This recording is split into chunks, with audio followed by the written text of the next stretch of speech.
Oh, good morning. Back aboard Sparrow. Interestingly enough, check it out. Oh, look at this. Oh, it's beautiful. Back on Cape Cod. Flew in last night. Planes, trains, and automobiles. We got some decisions to make. Golly, it's glorious. It's blowing out there, though. Oh.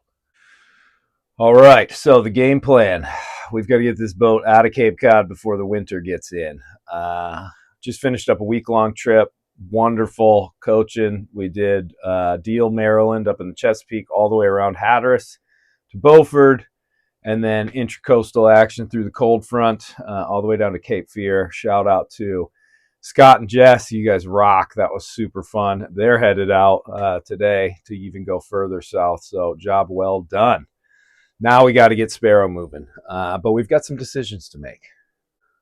Oh, the trusty iPad. I'm using Luck Grib because that's the one that I got used to, and so that's the one I'm using. So that's us today. Essentially, between Nantucket Sound and Cape Hatteras and the Gulf Stream, that is the danger zone, or the zone that we are looking at. Now you can see the stream kind of coming off of Hatteras, east, up there. And again, this is just a forecast. It's not going to be exactly that by the time I get down there. It's about 300 miles to get to that dot, about 360 miles to get to that dot. And you can see little eddies and stuff like that. Now, the forecast is looking great. Look at that. Northwest winds blowing up into the mid-20s for the first day. And then the second day coming more out of the north. This is all great broad reach sailing, fast, doing 140 miles a day. It's awesome. But then after this little calm on day 3, we get into this guy. Boom. And that's the ugly, ugly spot. And that's about where I'll be, right on the edge of that. The real issue is that the Gulf Stream is right there on the edge. That's probably why they're forecasting this to be so nasty down here, because it's feeding off the stream here.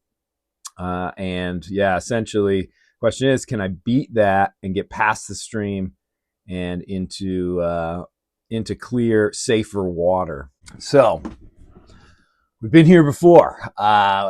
Mid-November, taking off from Maine. We got our butts whipped out there in 2022. Damaged boat, cost thousands of dollars, and yeah, we don't want to do that again. Wind against the Gulf Stream creates some very hazardous conditions, so that's my biggest concern, obviously. And yeah, the question is, if and this system is forecasted to be the last one, and then we're going to have a break, and then I will be far enough south that I can avoid the next one. So obviously I really want to get down there. Couple factors. Food delivery coming sometime in the next couple hours, so I'm not getting the early morning departure like I would want to, so that's going to slow me down a little bit. It's about 30 miles to get outside of the Nantucket Shoals and then start heading south. So in all reality, we're looking at probably not making way south until this afternoon. And so that's not great. That already puts me back to basically hitting the Gulf Stream just about the same time as this weather system develops. I really don't think that's the greatest idea in the world. So the other option is to take the day, rest up, clean the boat, check the rig, check the engine, stow everything, make sure we're all good to go, and then take off tomorrow, stay north of the Gulf Stream, hove to until the winds shift out of the northwest and start to ease up a little bit, and then beeline for the stream after that.